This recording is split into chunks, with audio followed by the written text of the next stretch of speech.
Araw muli, ito po si Maluti Kia ng Maltik. Bumabalik sa inyo para pag-usapan natin ang isang napaka-kontrobersyal na nangyayari sa ating bayan.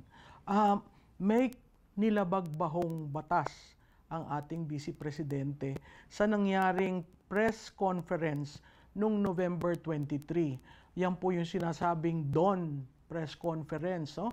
Alauna po yan, mga 2:00 ng madaling araw. Establish lang ho natin ang facts. Nagkaroon ng press conference ang Vice Presidente. Ang tinawagan niya ay ang members ng press corps ng Office of the Vice President.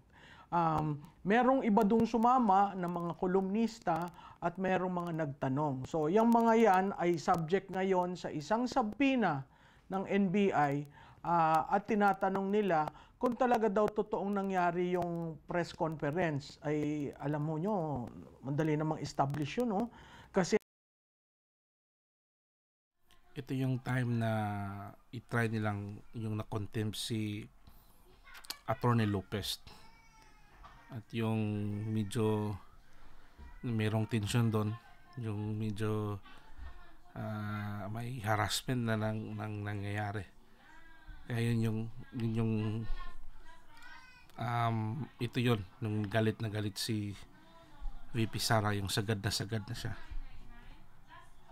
Recording at ang bawat media organization in-upload nila sa kanilang channel. So, yun ang ebidensya. Bakit iisa-isahin pa yung members of the media corps ng Office of the Vice President? Yes. No? Isa ho yan. Gusto ko din to ni Ma'am Malo kasi hindi to siya yung great analyst to siya, hindi siya bias.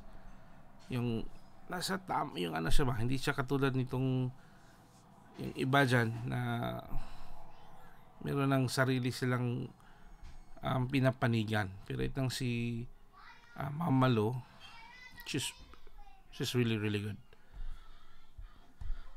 Ang pagtatanong ngayon, ang gusto nila daw ay ma-establish kung totoong nangyari yung press conference. Mahirap naman hong hindi totoong nangyari yon dahil ang daming proof, no? So, ang tanong natin ngayon, meron ho kasing binitawan dong salita ang Vice Presidente. Hindi ho eksaktong, marami actually sinabi siya doon. Pero ang tingin ko na napukaw ng atensyon ng administrasyong ito ay yung sinabi niyang, if something happens to me, then, if something happens to me, yung exact words, siguro ilalagay natin dito sa baba, no, para makita ninyo. Pero in effect, ang sinabi niya, if something happens to me, I will make sure that, hindi naman ho niya sinabing I will kill. 'Di ba? Parang if and then, conditional. Conditional yung statement. Kung may Bakit ho niya sinabi yun? Di pa paggalit ka? Pag nangyari sa akin, pag may nangyari sa akin, sisiguraduhin ko, alam ko kaagad kung sinong tumira sa akin. Di ba sa kwentuhan? Oy, ganyan nga, pag may nangyari sa akin, alam nyo kung hindi ba yon a defense mechanism? Yes. Na sinasabi na kung tatargetin nyo ako, sandali lang. Yeah. Ibabalik ko sa inyo ang pabor. Agree. Pinatay ko? Hindi. Nagsabi lang ako. May action? Sabi daw nila, malisyoso daw. Wala. Ay, ang naglalagay ho ng malisya, yun nag-i-interpret. Pero dapat ang mas may karapatan, yun nagsasabi. Ano ba sinabi niya? Sinabi ba niya, papatayin ko kayo? Wala hong ganon. So, una yon. Pangalawa, yung response ng National Security Advisor na sinasabi niyang it's a serious and a matter of national security. Pwede sa anggulo na yung sinabi na conditional statement, pero paano magiging national security threat yun? Ang Vice Presidente, the second highest official in the land, was the one who said that. Agree. Ang hindi pa natin nalalaman, no? Ang hindi sinasabi ni Vice Presidente, ano bang nangyari sa kanya nung birthday niya? At meron siya ditong linya sa liig. Ay, bayaan na po natin si Vice Presidente ang magkwento nun. Akala ko ho yun, may sakit eh. At nagpaalis ng thyroid, hindi naman pala ho. Pero hindi ho ako ang magsasabi sa inyo niyan, no? So, ang sabi ni Vice Presidente, I was taken out of context, no? Kasi meron silang pinipinta na naman naratibo na very malicious pero lacking in logical content, no? Sabi niya ganyan. So, sinabina na si Vice Presidente noong November 26, no? Sunod-sunod ho yan. Tingnan niyo yung sulat ng sabina, ha? Ang sabi dun sa sabina, ay ilalagay ho natin dito sa sabina, you are hereby commanded to appear. Ay, yun naman hong NBI head retired judge, sir. Second highest official of the land, susulat ho kayo ng ganon. Hindi ho ba mali? Hindi ho ba dapat ang NBI ang pupunta sa office, sa tanggapan ng Vice Presidente? Ang ginagalang na lang ba ho natin ay ang Presidente? Abay, tingnan ho naman natin, no? Ang mandato ng Vice Presidente ay malaki. Huwag na natin i-compare sa... Agree ako doon ni ma'am. Reserve po si VP Sara sa presidente. Kung may mangyari sa presidente, siya yung papalit. So hindi ibig sabihin na si VP Sara it's out of the hindi siya under by the Constitution. At remember, itong mga executive branch is kayo yung tagapag tupad ng batas. So kailangan supposed to be patas kayo. Dapat i-balance kung ano yung sitwasyon. At yun nga, mayroon bang banta doon? Klarong-klaro po na wala. Pareho sila may mandato. Bakit ho hindi rin respeto ang second highest official of the land, no? So, makikita natin yan, pati ang QCPD, pinailan ng kaso, ang security na Vice President, kitang-kita naman ho sa mga video. Si Madam po, hindi po to siya, wala po to siyang, sinabi niya lang kung ano yung nararapat, ano yung dapat na action ng executive branch natin. Tama po yun, walang pinapanigan po to si Mamalo. Nagsabi lang siya kung ano yung aayon sa batas natin. No, ang pulis na nagbababa nung pinto na andun pa si Vice Presidente, sino ho ang nambabastos? Alam mo nyo, bakit napakahalagang intindihin natin yan? Kasi ho sa Pilipinas, meron ho tayong order of precedence. Pag nasa loob ang Vice Presidente at wala ang trato ho doon sa Vice Presidente, parang presidente. Tama. Successor nga ho eh. Tama. Bakit hindi naman nyo ginagaling si Vice Presidente? Tama. Susulat kayong you are hereby commanded to appear. And failure to appear. Sir, si NBI Director. Malakpak mo natin si Vice Presidente po naman yun. Tama po. Pwede naman po kayo pumunta sa tanggapan niya at maitanong. Biro yung papupuntahin nyo ang Vice Presidente. Ngayon lang ho nangyari yan sa kasaysayan ng Pilipinas na ang second highest official of the land inuutos-utusan, no? Game. At tapos may sinabi pa ho, no? Ang sabi ni Speaker, it is a direct threat to democracy, yung sinabi ni Vice Presidente. Ay, paano ho naging threat sa democracy? Hindi ho ba yung ginagawa nila, yun ang threat to democracy? Persecution of the Vice President from November 2022 to the present? Ito yung nangyayari sa kanila. Sila yung gumagawa ng issue, tapos sila yung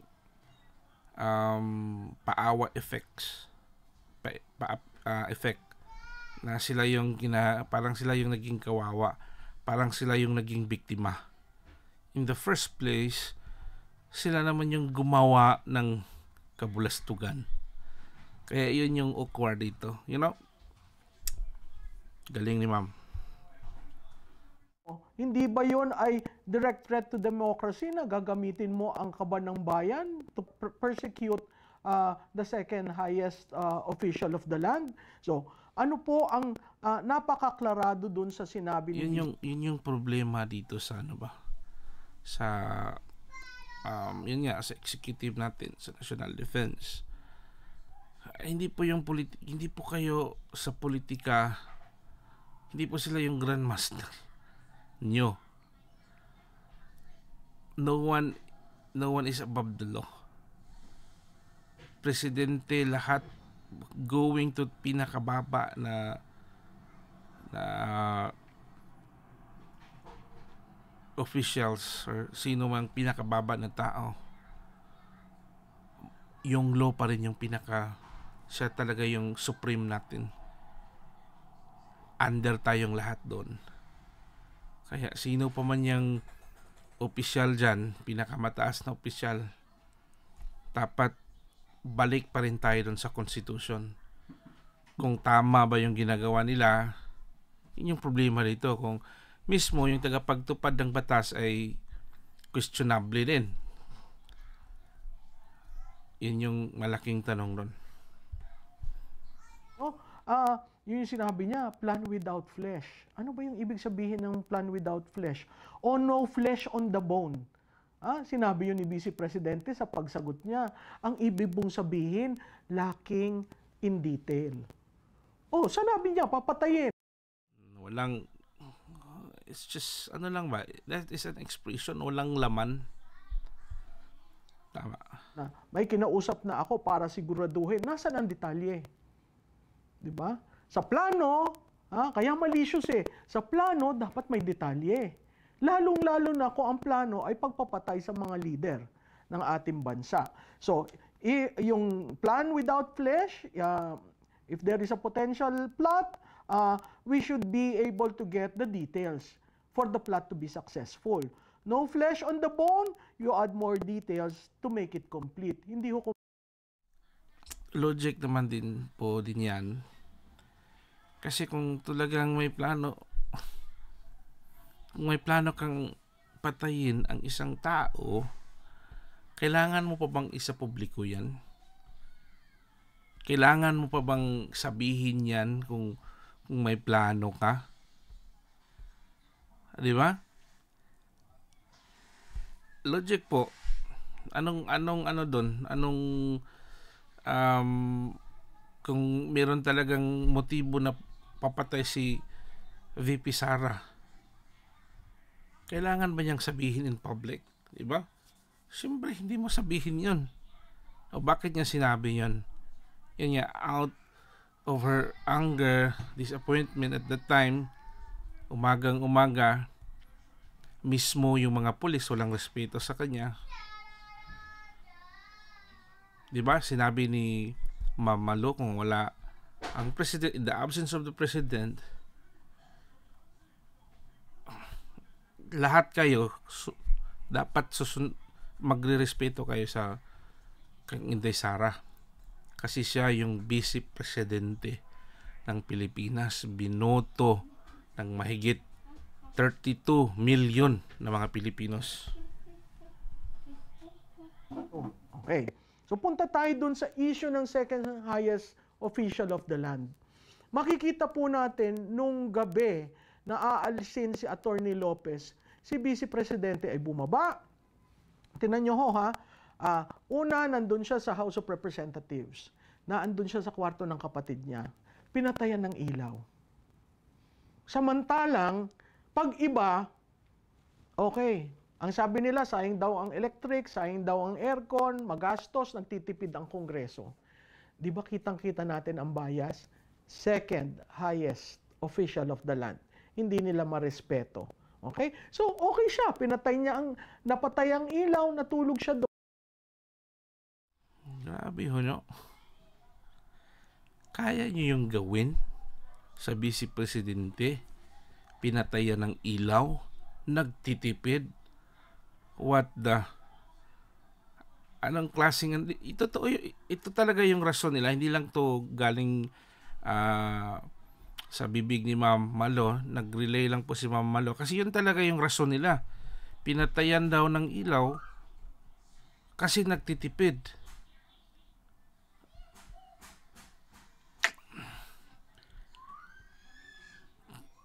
Kailangan pa ba yung i-analyze? Grabe yung persecution na ginawa nila. Si Vice Presidente, she didn't even flex her muscles to insist, I'm the second highest official of the land. Okay. Nung humihingi na siya ng tulong dahil na na himatay na itong kanyang chief of staff, ang ambulansya ay naandun sa gate, hindi man lang pinapapasok. Naan suggestion. Tingnan niyo, ganon dapat ng isang leader. Diba sabi niya sa mga personnel niya, hindi niya pababayaan, sasamahan niya sa kulungan.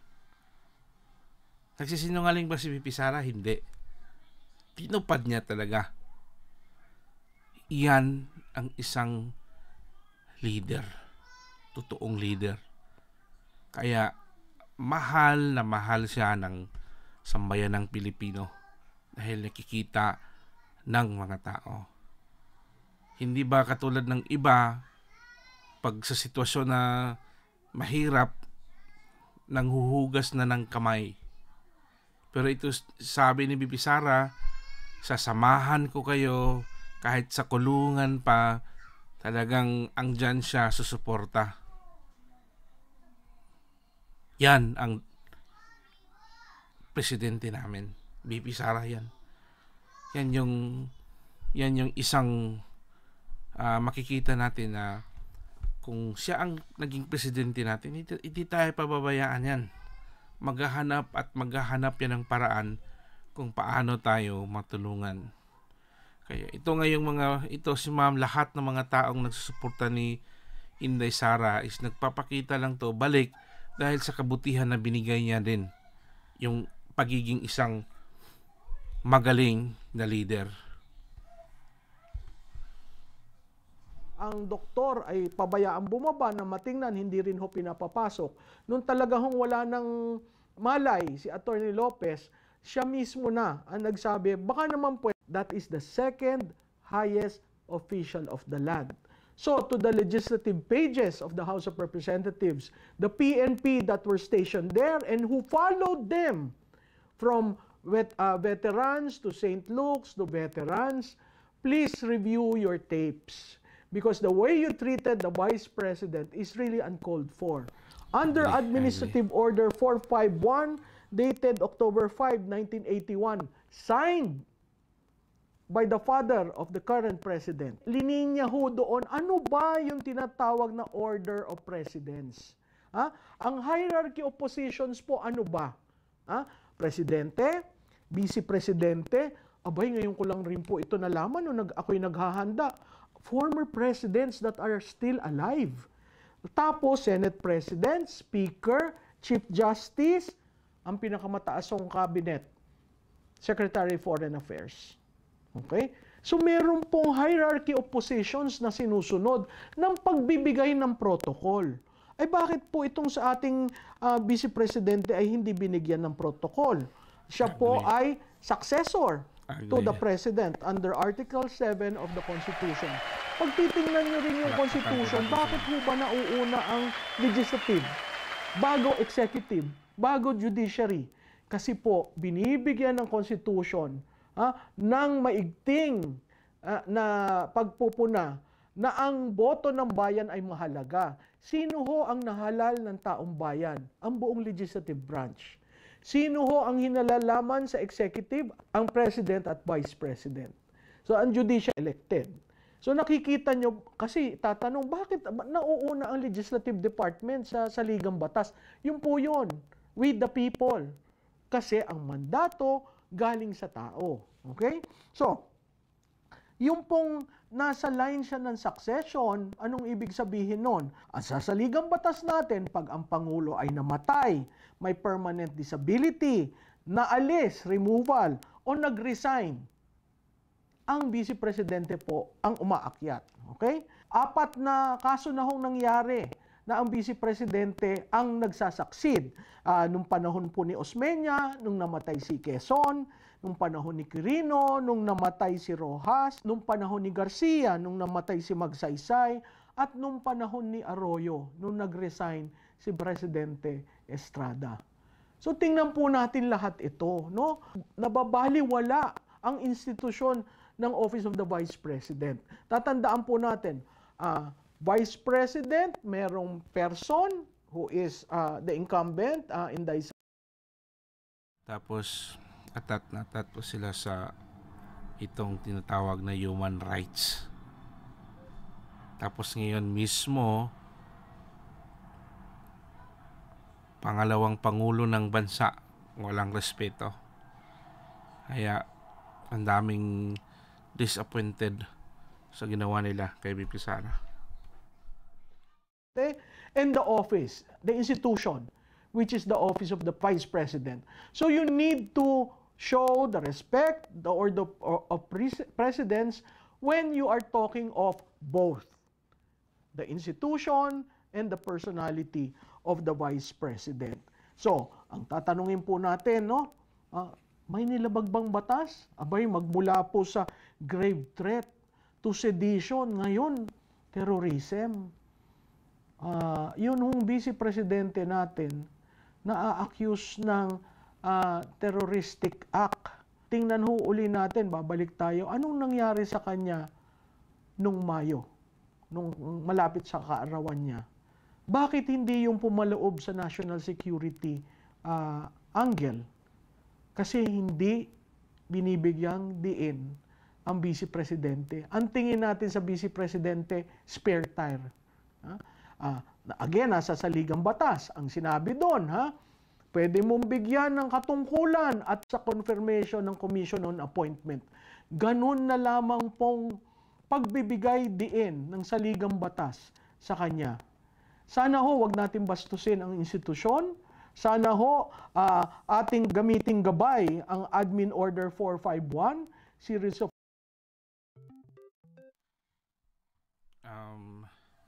ang ibig pong sabihin po nito ni Ma'am, na kung babastusin po natin si VP Sara, ay parang ring binastos natin yung Constitution. Nilabag natin yung Constitution. Kasi hindi natin sinunod yung kung ano yung nararapat na ibigay natin na respeto kay VP Sara. Diba? Pero tingnan nyo, sobrang humble po ni VP Sara. Magre-raise back lang naman siya kung sobra na yung mga tira nila, pero pag nagre-raise back siya, umaaray itong nag-a-atake sa kanya. Ito yung mga awkward ba na saan nilagay yung mga kukote, no? Sila ang gagawa ng problema, tapos sila yung paawa effect.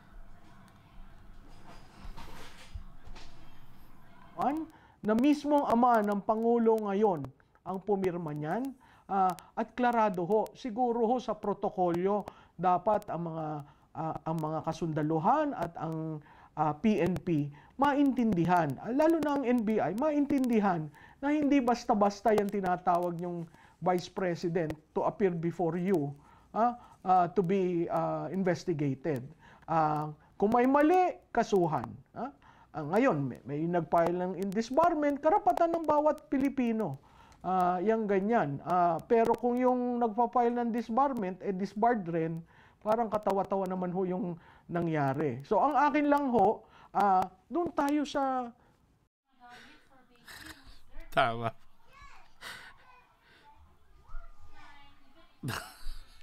Nangangin lang to siya, ma'am. Nangangin. Ng batas, no? Doon tayo sa walang pinapanigan. Doon tayo kasi kung hindi tayo papanig at nakikita natin ng klarado ang lahat na nangyayari, hindi ho tayo maggigigilan at hindi rin ho tayo mag-aawayan sa usaping ito. Dahil ang away po natin na mas kailangang tuunan ay ekonomiya at ang public order. Yeah. So, ito po si Malu Tikia sa Maltik. Maraming salamat po, Ma'am Malu Tikia. Iwan ko kung official vlogger po si Ma'am, pero parang napatawag din to siya doon sa Quadcom. At napaka-fair po ni Ma'am. Neutral at magaling. Hindi siya katulad ng ibang analyst dyan. Siya yung lahat ng mga sinasabi niya is tumpak ba? Accurate yung ano niya. Yung wala siyang sinasabing exage. Base kasi talaga siya sa Constitution. Ano yung sinasabi ng Constitution? Walang bias. So, Hanggang dito lang po. Maraming salamat. At God bless everyone.